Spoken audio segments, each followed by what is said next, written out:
Joined by Chris Vannini, senior writer from theathletic.com, part of that great staff. Joins us with Craig Smoke, Paul Catalina, David Smoke. Chris, thank you very much for your time. It's a melting pot, sir, of all these stories, even some that are coming back from the past because of Netflix and Connor Stallions, and, of course, so much changed in realignment. How do you sometimes try to juggle all of it to decide what you want to talk about one day or write about one day? Just oftentimes it's just whatever happens that day. And, sometimes you have information on what's coming down the pike. I mean, a lot of us have spent the past month just in preseason mode, getting all our preview stuff done, doing a lot of research. And then, sometimes, there's a documentary coming out a couple days before games start, and you got to watch that too. So college football has really become a year-round sport over the last several years, and so there's usually never a downtime. Chris, what are your thoughts on this UConn Big 12 potential marriage? I mean, it's not surprising. And Brett Yormark has been wanting to do this for a while. He's been really interested in a lot of the basketball-heavy schools, and just been trying to find different ways to make it happen. And it appears one of those possibilities now is not bringing in the football program until the next television deal. That way, theoretically, you may not dilute the pie, so to speak, and everybody's still going to get the same amount of money. That is the thing that is always driving conference realignment. Can you make more or the same amount of money if we bring somebody into a conference? It's not always the case. Oregon and Washington are getting half shares in the Big Ten. SMU's not getting any TV money for 9 years in the ACC because they were desperate to just get into a conference. UConn, I think UConn's in a spot where, yes, the basketball team is elite. Women's basketball is elite. But as we move into this revenue sharing era, and you're in these conferences that are going to be paying out so much more money to their members than the Big East will be, does UConn need to kind of reconsider what that future looks like? Chris, what were your thoughts on I don't know how much, was stunner the right word for what happened last week, but a stinger for sure for the Yellow Jackets. What were your thoughts on them upending Florida State, especially after the very noisy offseason the Noles had?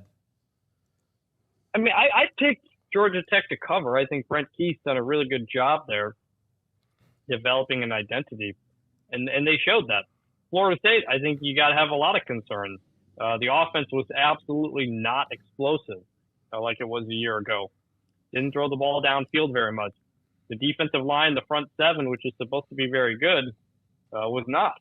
And Georgia Tech was getting chunk plays in the run game. So, it's week 0, week 1. We always overreact to it. They still have time to make the playoffs. They still have time to get things turned around. But Florida State's got Boston College on Monday night. You can't start 0-2 in the ACC, that's for sure. So now they're under some more pressure before that first game. Chris Vannini with us, theathletic.com on 365 Sports. What's a bigger story as far as a coach this year? DeBoer at Alabama or Ryan Day with the expectations at a place where you have to win no matter what? Well, I think the story is Kalen DeBoer to start the year because people are going to want to see what Alabama looks like post Nick Saban. Ryan Day, we won't really have a good read of things really until that Michigan game. I mean, Ohio State can lose to Oregon and still win the Big Ten and make the playoffs. So there's less pressure early in the year. It's really going to be end of the year. Can they get over that hump and finally beat Michigan and move forward in the playoff? I've got Ohio State as my preseason number 1. I think they're the best team in the country, the deepest team in the country. So they've got to live up to that now at this point. Chris, this week has a couple of big daddy games in it. One of them is West Virginia and Penn State. It's a big game for both squads, but I don't think the importance of it for a West Virginia team that's trying to prove that last year the 9 wins were not a fluke and that they can be better, and that Neil Brown, who lives with a chip on his shoulder right now, this would be the biggest win for them in years, possibly. Yeah, I mean, of all the teams playing this weekend, I honestly think the most pressure to win, or at least the team with the most to lose, is Penn State, because it's a team that goes 10-2 every year, and if they do what they've done the last couple of years, would have been in the playoffs. But if you start out 0-1, lose to a West Virginia, a team I don't think is going to win the Big Ten in Penn State, suddenly the margin for error there is a lot less, especially when you've got Ohio State on the schedule again. So I think if Penn State gets upset there at West Virginia, there's going to be some panic in Happy Valley. Chris, you did a big piece on the LSU Tigers. Our producer here, Garrett's a massive Bayou Bengals fan. Just what'd you learn in your time looking at LSU, and what'd that lead to you, I guess, feeling about them, I guess, as we head into the season? I feel like LSU is a high ceiling, low floor type of team. I mean, last year's defense was terrible. The offense was great, but the offense lost all of its top playmakers and the offensive coordinator. So now you have questions on offense and a defense that has to be a lot better, but there's a lot of talent there. There always is. Garrett Nussmeier looks like a really good quarterback. The offensive line should be very good. Defense, you'd think, can't be worse. They've got a favorable schedule. They've got bye week. They've got most of their toughest games are at home, and they've got a bye week before them. So the schedule sets up pretty good. Brian Kelly's always had the breakthrough year in year 3. Central Michigan, Cincinnati, Notre Dame, that's always the big year for him. And so the question is, can that continue again at LSU? When I was watching the game, Florida State and Georgia Tech, and I know there's a lot of changes that go on in football with rules, et cetera, but when they went to that 2-minute break before halftime, my head went scrambled. Like I knew it was coming. I knew they had changed that, but it was still something that I just wasn't ready for. Is this a monetary thing or what? What's the reasoning for doing this?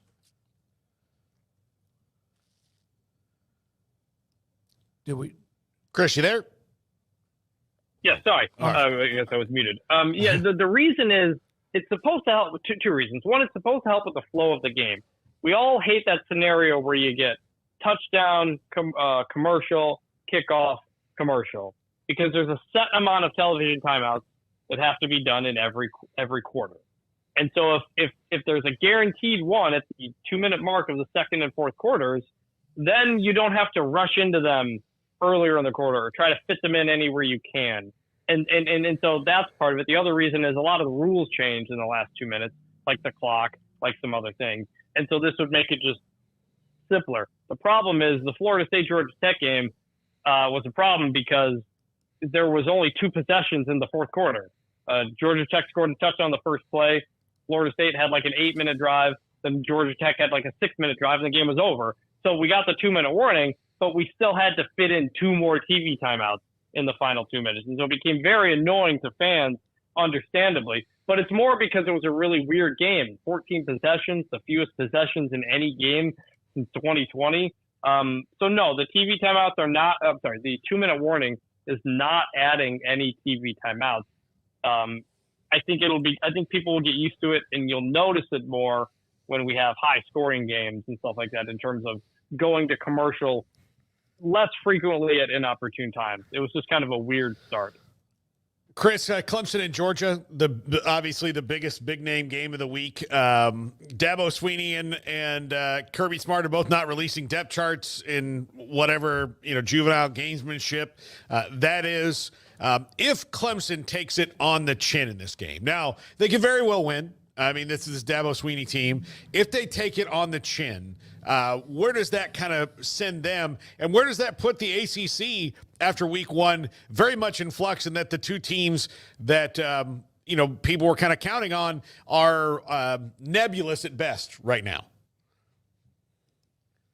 I mean, I'm expecting Clemson to take it on the chin, so if that happens, it's not going to change my opinion of them, and maybe that's insulting, but it's just kind of where Clemson's been at. Now, I would also say the expectations are low, so there's a chance to clear that bar. I mean, it's a 14-point underdog Clemson is.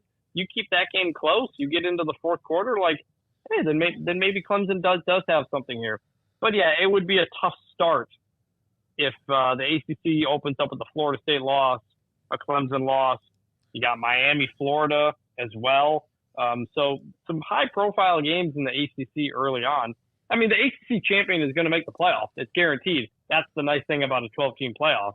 But in terms of trying to get a second team in there, you would want to get off to a better start. What do you think, Chris, might be the most misunderstood or not quite understanding the college football 12-team playoff? Is there something that maybe you've been asked or have been brought up that has been brought up that maybe people don't quite understand about it? I mean, I wouldn't say understood. I just think you got to keep in mind that the top 4 conference champions get a bye. So you could have, 4 Big Ten SEC teams in the top 5 of the rankings. They're not going to be seeded 1 through 5. You just kind of got to get it in your head that most likely the Big 12